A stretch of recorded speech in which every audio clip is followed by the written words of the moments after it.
नमस्कार दोस्तों, GS horizon में आप सबका स्वागत है। मेरा नाम है अनुराग सिंह। दोस्तों, हम लोग यहाँ पे एनसीईआरटी क्लास 6 की ज्योग्राफी की समरी को कंप्लीट कर रहे थे, तो इसमें ये मेरा तीसरा लेक्चर है। इसके पहले हम लोग 2 लेक्चर कंप्लीट कर चुके हैं। तो आइए हम आज देखते हैं कि हम क्या इस यूनिट में पढ़ेंगे। देखिए, आज हम जो पढ़ने वाले हैं वो है यूनिट 3, उसका नाम है पृथ्वी की गतियाँ। ज्योग्राफी क्लास 6 की एनसीईआरटी की जो हमारी चैप्टर 3 है उसका नाम है पृथ्वी की गतियाँ। तो आइए हम देखते हैं कि इसमें हम क्या क्या पढ़ने वाले हैं। देखिए, इसमें हम पढ़ेंगे पृथ्वी की 2 गतियाँ कौन कौन सी हैं। देखिए, पृथ्वी की जो 2 गति है, पृथ्वी हमारी 2 प्रकार की गति करती है। उसमें से एक है घूर्णन गति और दूसरी है परिक्रमण गति। तो हम देखते हैं कि घूर्णन गति क्या है और परिक्रमण गति क्या है। देखिए, घूर्णन गति, जब पृथ्वी अपने अक्ष पर घूमती है, जब पृथ्वी अपने अक्ष पर घूमती है तो उसे घूर्णन गति कहते हैं। लेकिन वही पृथ्वी जब अपने अक्ष पे घूमने के साथ साथ सूर्य के चारों ओर भी घूमने लगती है तो उसे कहते हैं परिक्रमण गति। तो चलिए इसको एक डायग्राम के माध्यम से समझते हैं कि घूर्णन गति क्या है और परिक्रमण गति क्या है। देखिए, ये मान लीजिए हमारी पृथ्वी है, तो ये पृथ्वी का एक्सिस है। पृथ्वी अपने एक्सिस पे जब पश्चिम से पूरब, देखिए पृथ्वी अपने एक्सिस पे जब पश्चिम से पूरब घूमती है तो इसे कहते हैं घूर्णन गति। ये हो गई हमारी घूर्णन गति। लेकिन यही पृथ्वी जब सूर्य के चारों ओर, ये मान लीजिए हमारा सन है और ये हमारे अर्थ का पाथ है, तो यही अर्थ हमारा जब सूर्य के चारों ओर घूमने लगता है तो इसी पाथ को बोलते हैं परिक्रमण गति। ठीक है, तो जब हमारी पृथ्वी सूर्य के चारों ओर घूमती है तो उसे परिक्रमण गति बोलते हैं। और जब हमारी पृथ्वी अपने एक्सिस पे चारों ओर घूमती है पश्चिम से पूरब तो उसे कहते हैं घूर्णन गति। पृथ्वी की जो एक्सिस है यह एक हाइपोथेटिकल लाइन है। ठीक है, यह एक काल्पनिक रेखा है जो इसके कक्षीय समतल से 66.5 डिग्री का कोण बनाता है तथा इसके कक्षीय समतल पर लंब से 23.5 डिग्री का। तो आइए देखते हैं कि यह कोण किस प्रकार से बनता है। देखिए, यह पृथ्वी हमारी है, मान लीजिए हमारी पृथ्वी है, तो इस पृथ्वी का ये जो है यह है कक्षीय समतल। तो इस कक्षीय समतल पर अगर हम कोई परपेंडिकुलर ड्रा करें, ठीक है, ये हो गया 90 डिग्री, तो इस परपेंडिकुलर से होके हमारा ये जो हमारी है ये होती है हमारी एक्सिस। इसी एक्सिस के चारों तरफ हमारी पृथ्वी घूर्णन गति करती है। तो इस परपेंडिकुलर, ये जो परपेंडिकुलर है हमारा कक्षीय समतल पे, इससे हमारी पृथ्वी का जो अक्ष है यह 23.5 डिग्री झुका हुआ है। और इस कक्षीय समतल पर, ठीक है, इस कक्षीय समतल से जो हमारे पृथ्वी का एक्सिस एंगल बनाता है ये एंगल ये होता है 66.5 डिग्री का। तो यही यहाँ पे लिखा गया है कि पृथ्वी का अक्ष जो है इसके कक्षीय समतल से 66.5 डिग्री का कोण बनाता है तथा इसके कक्षीय समतल पर लंब से 23.5 डिग्री का। देखिए, कक्षीय समतल होता क्या है। देखिए, वह समतल जो कक्ष के द्वारा बनाया जाता है उसे ही हम कक्षीय समतल कहते हैं। यह क्वेश्चन कभी भी आ सकता है एग्जाम में कि कक्षीय समतल किसे कहते हैं। आइए यहाँ पे एक तस्वीर के माध्यम से समझते हैं कि पृथ्वी का अक्ष क्या है, इसकी किस प्रकार से परिक्रमण गति करती है और किस प्रकार से घूर्णन गति करती है। देखिए, ये हमारी पृथ्वी है, तो ये हमारी पृथ्वी का हो गया कक्षीय समतल। तो इस कक्षीय समतल पर अगर यहाँ पे एक परपेंडिकुलर ड्रा किया गया है और ये हमारी पृथ्वी का एक्सिस है, तो ये एंगल जो होता है ये एंगल होता है हमारा 23.5 डिग्री और ये एंगल जो होता है ये एंगल होता है 66.5 डिग्री। तो यही 23.5 और 66.5 यही 2 एंगल के झुके होने के कारण हमारी पृथ्वी पे 2 वृहत वृत्तों का निर्माण किया जाता है। देखिए, 23.5 डिग्री पे जो वृत्त बनता है उसे हम बोलते हैं कर्क वृत्त एवं मकर वृत्त। और 66.5 डिग्री पे दूसरा वृत्त बनता है, एक होता है आर्कटिक वृत्त और दूसरा होता है अंटार्कटिका वृत्त। देखिए, ये दोनों बहुत ज़रूरी बातें हैं कि हम 23.5 डिग्री पे ना करके हम किसी दूसरे एंगल पे भी ले सकते थे। मान लीजिए हम 30 डिग्री पे बोल देते कि हमारी पृथ्वी पे कर्क रेखा 30 डिग्री पे रहेगी, लेकिन 23.5 डिग्री पे ही क्यों किया गया। 23.5 डिग्री पे इसीलिए किया गया क्योंकि हमारी पृथ्वी जो है 23.5 डिग्री अपने कक्षीय समतल के लंब से झुकी हुई है और 66.5 डिग्री दूसरे सर्किल को इसलिए प्रोवाइड किया गया क्योंकि आर्कटिक वृत्त और जो अंटार्कटिका वृत्त है ये दोनों 66.5 डिग्री पे ही हैं। इसे इसीलिए इसका नाम इसीलिए दिया गया है क्योंकि 66.5 डिग्री का एंगल जो है हमारी पृथ्वी जो है अपने कक्षीय समतल से बनाती है। तो यह दोनों काफ़ी इंपॉर्टेंट बातें हैं। आइए यहाँ पे एक और तस्वीर के माध्यम से देखते हैं। ये हमारी पृथ्वी का इक्वेटर है। इस इक्वेटर पे अगर हम कोई लंब डालें, ठीक है, ये परपेंडिकुलर है, तो इसका जो परपेंडिकुलर है यह पृथ्वी के एक्सिस से 23.5 डिग्री का एंगल बनाता है और यही अक्ष इसकी पृथ्वी के कक्षीय समतल से 66.5 डिग्री का। तो अगर कोई आपसे कहे कि पृथ्वी अपने अक्ष पे 23.5 डिग्री झुकी हुई है तो उससे ये जरूर ये क्वेश्चन पूछ लीजिएगा कि वह किसके समकक्ष में, ठीक है, वह किसके रिस्पेक्ट में 23.5 डिग्री झुकी हुई है, पृथ्वी के कक्षीय समतल के रिस्पेक्ट में या पृथ्वी के कक्षीय समतल पर लंब के रिस्पेक्ट में। आइए देखते हैं कि लाइट सर्कल क्या होता है, प्रदीप्त वृत्त क्या होता है। देखिए, पृथ्वी हमारी, ठीक है, हमारी पृथ्वी जो है सूर्य से ही प्रकाश और ऊर्जा प्राप्त करती है। हमारे पूरे सोलर सिस्टम में सूर्य ही एक ऐसा स्रोत है जिससे हमें एनर्जी और प्रकाश मिलता है। लेकिन अगर ये सूर्य ना होता तो क्या होता? देखिए, अगर सूर्य नहीं होता तो पृथ्वी पे शायद ही कभी प्रकाश व ऊर्जा हो पाती। लेकिन सूर्य के होने के बावजूद एक भाग में दिन रहता है और दूसरे भाग में रात। ऐसा क्यों? ऐसा इसलिए क्योंकि हमारी पृथ्वी की आकृति जो है गोल है, ठीक है। पृथ्वी लगभग गोल है और यहाँ से सन का जो लाइट आता है हमारी पृथ्वी पे वो पृथ्वी के आधे भाग में ही रहता है। तो पृथ्वी के आधे भाग में दिन रहता है और आधे भाग में रात। देखिए, दिन आधे भाग में और आधे भाग में रात। इस आधे भाग और दिन के और आधे भाग रात को, इस दोनों को ऐसी कोई वृत्त जो बांटती है उसे ही हम बोलते हैं लाइट सर्कल या प्रदीप्ति वृत्त। तो आइए इसका डिफिनेशन देख लेते हैं। देखिए, इसकी आकृति, पृथ्वी की आकृति गोल होने के कारण क्या होती है कि इसका एक भाग सूर्य से प्रकाश प्राप्त करता है और दूसरे भाग में अंधेरा रहता है। अब देखते हैं कि प्रदीप्ति वृत्त होता क्या है। देखिए, ग्लोब पर वह काल्पनिक वृत्त जो दिन व रात को विभाजित करता है प्रदीप्त वृत्त कहलाता है, लाइट सर्कल कहलाता है। मतलब लाइट सर्कल वह काल्पनिक वृत्त है जो पृथ्वी को दिन व रात में बांटता है। तो यहाँ पे एक तस्वीर के माध्यम से हम समझते हैं, एक पिक्चर के माध्यम से देखते हैं। देख लीजिए, अगर यहाँ पे हमारा सन है, ठीक है, इस सन से दो हमारी लाइट आ रही है। यहाँ पे जो हमारी लाइट आ रही है, तो इस लाइट क्या हो, ये लाइट क्या कर रही है कि पृथ्वी के आधे भाग में यहाँ पे दिन है और आधे भाग में यहाँ पे रात है। तो जो दिन और रात को बांटे ये लाइन, ये हमारी हो जाएगी प्रदीप्त वृत्त। आइए कुछ और इम्पोर्टेंट पॉइंट देख लेते हैं। देखिए, पृथ्वी को अपने अक्ष पर एक चक्कर लगाने में 24 घंटे का समय लगता है। मतलब पृथ्वी जो घूर्णन गति करती है, यही घूर्णन गति है जो अपने अक्ष पे घूमती है। तो पृथ्वी जो अपनी घूर्णन गति करती है वह 24 घंटे में एक चक्कर लगा लेती है। इसे ही पृथ्वी की दैनिक गति कहते हैं तथा यह 24 घंटे की जो अवधि है इसे ही एक दिन कहते हैं या एक पृथ्वी दिवस कहते हैं। देखिए, यहाँ पे काफ़ी अच्छा एक क्वेश्चन बन जाता है कि अगर पृथ्वी घूर्णन न करे तो क्या होगा। अगर पृथ्वी घूर्णन गति न करे तो क्या होगा। देखिए, इस कंडीशन में अगर पृथ्वी घूर्णन नहीं करती है तो पृथ्वी के एक भाग में हमेशा दिन रहेगा और दूसरे भाग में हमेशा रात। तो ऐसे कंडीशन में क्या हो जाएंगे कि पृथ्वी पर जीवन ही असंभव हो जाएगा। और इसी घूर्णन गति के कारण जो पृथ्वी अपने एक्सिस पे चारों तरफ घूमती है, इसी घूर्णन गति के कारण पृथ्वी पर दिन व रात संभव होता है। देखिए, यहाँ पर एक बहुत ही इंपॉर्टेंट क्वेश्चन बन जाता है और ये बहुत ही ज़रूरी हो जाता है हमारे लिए समझ जाना कि अगर घूर्णन करती हुई पृथ्वी, जो हमारी पृथ्वी घूर्णन कर रही है, जो 24 घंटे में एक चक्कर कंप्लीट कर लेती है, ठीक है, अगर यही घूर्णन करती हुई पृथ्वी 1 सेकंड के लिए रुक जाए तो क्या होगा। देखिए, हमारी पृथ्वी जो घूम रही है अगर 1 सेकंड के लिए रुक जाए तो क्या होगा हमारे साथ। देखिए, अगर पृथ्वी घूर्णन करना बंद कर दे तो बहुत कुछ हो सकता है, ठीक है। हमारा जीवन अस्त व्यस्त हो सकता है कि धरती से जीवन ही खत्म हो जाए।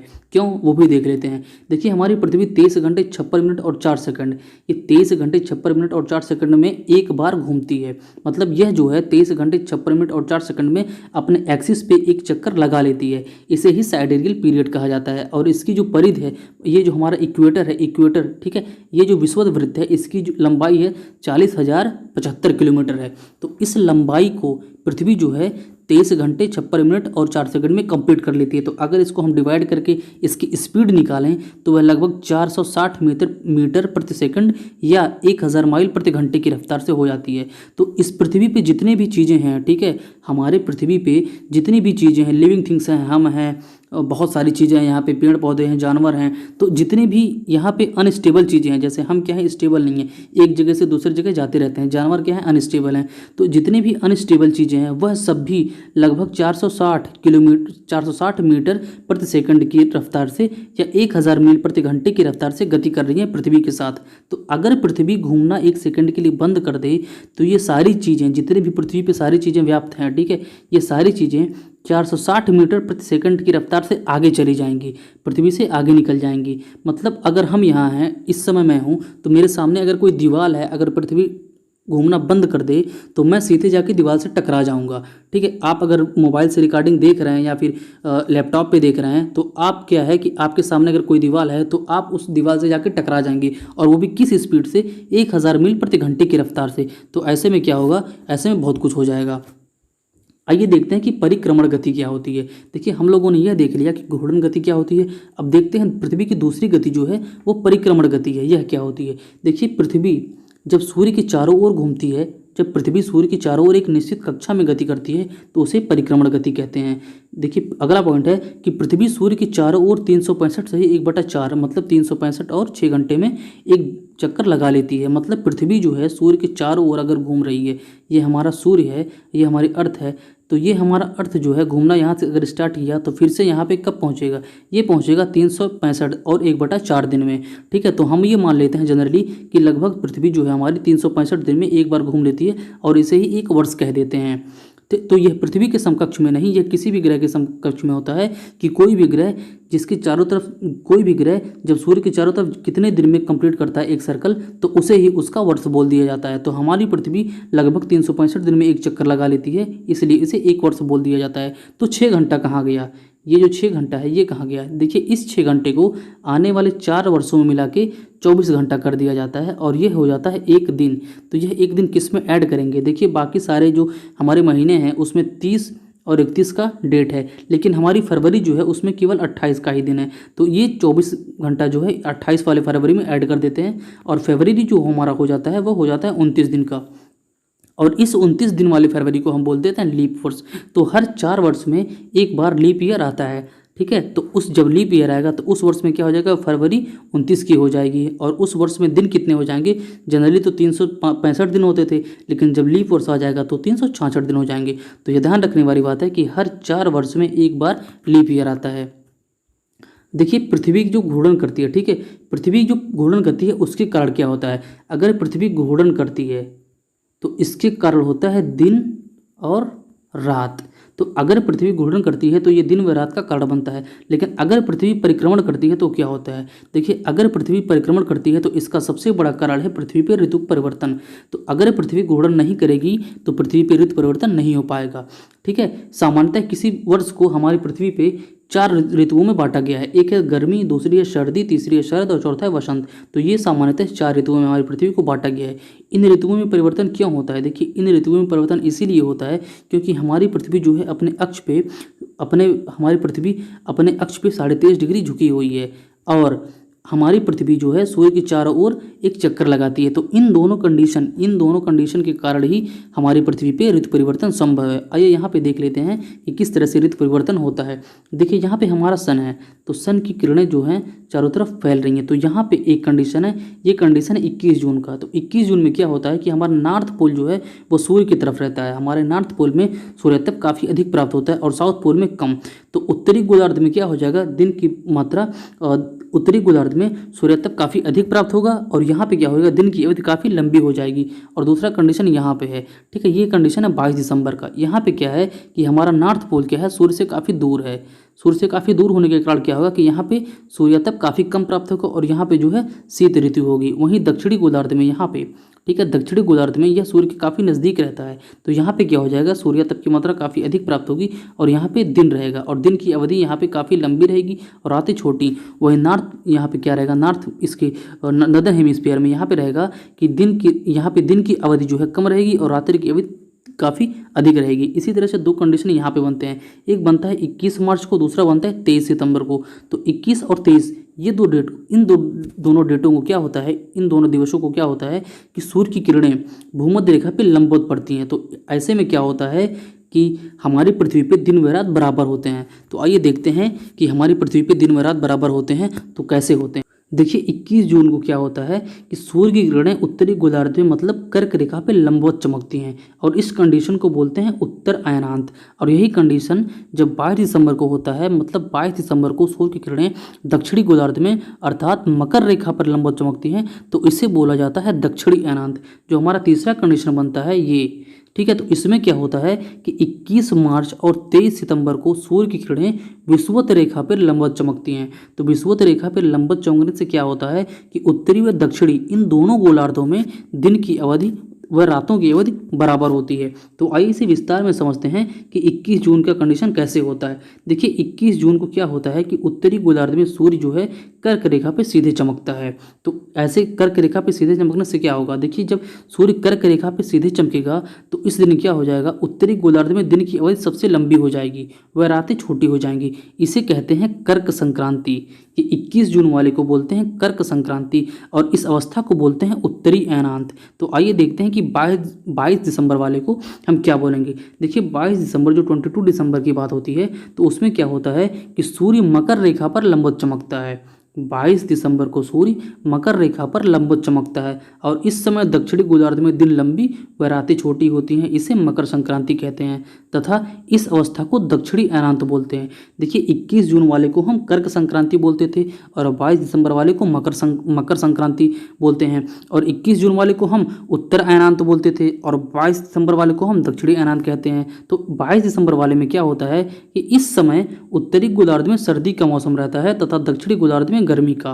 तो यही कारण है कि ऑस्ट्रेलिया में क्रिसमस डे गर्मी में मनाया जाता है। तो ऑस्ट्रेलिया में क्रिसमस डे गर्मी में मनाया जाता है। अगर ऐसा आप किसी से कहते हैं तो वह यकीन नहीं करेगा सामान्यतः। तो ऐसा क्यों होता है? देखिए 22 दिसंबर हमारे यहाँ दिसंबर में क्या होता है कि हमारे यहाँ दिसंबर में सर्दी रहती है, लेकिन अगर दिसंबर की बात करते हैं हम ऑस्ट्रेलिया में, ठीक है, तो वहाँ पे क्या होता है कि सूर्य जो है मकर रेखा पर लंबवत चमकेगा और इस कारण से क्या होता है ऑस्ट्रेलिया में गर्मी रहेगी और वो कब रहेगी? दिसंबर में, और दिसंबर में ही क्रिसमस डे मनाया जाता है। तो इसीलिए ऑस्ट्रेलिया में क्रिसमस डे गर्मी के मौसम में मनाया जाता है। तो आइए देखते हैं कि जो हमारा अगला कंडीशन है, ठीक है, तुम्हारा तीसरा कंडीशन था 21 मार्च और 23 सितंबर का। तो 21 मार्च और 23 सितंबर को क्या होता है? देखिए इस समय जो सूर्य की किरणें होती हैं वह विषुवत रेखा पर लंबवत चमकती हैं। 21 मार्च और 23 सितंबर को सूर्य की किरणें विषुवत रेखा पर लंबवत चमकती हैं और इस अवस्था में कोई भी ध्रुव, ना तो नॉर्थ पोल ना तो साउथ पोल, ये दोनों ध्रुव सूर्य की ओर नहीं झुके रहते। इसीलिए क्या होता है कि दोनों गोलार्धों में दिन व रात की अवधि काफ़ी बराबर होती है। इस अवस्था को विषुव कहा जाता है। इसी अवस्था को 21 मार्च और 23 सितंबर वाली अवस्था को ही विषुव कहा जाता है। तो आइए हम देखते हैं कि अगर पृथ्वी घूर्णन एवं परिक्रमण न करे तो क्या होगा। देखिए अगर पृथ्वी घूर्णन नहीं करती है तो हमारे पृथ्वी पे दिन और रात नहीं होंगी और अगर परिक्रमण नहीं करती है तो हमारे यहाँ ऋतु परिवर्तन नहीं होगा। ठीक है दोस्तों, तो इस पे हम लोगों ने देखा कि पृथ्वी की कौन कौन सी गतियाँ हैं। तो हम लोगों ने देखा पृथ्वी की 2 गति है, एक तो उसकी घूर्णन गति है, दूसरी है परिक्रमण गति। तो इसके बाद हम लिखेंगे हमारा जो अगला लेक्चर रहेगा उसमें हम एक नए टॉपिक को लेके आएंगे। तो अगर आप लोग को ये लेक्चर अच्छा लगता है तो प्लीज़ अपने फीडबैक कमेंट बॉक्स में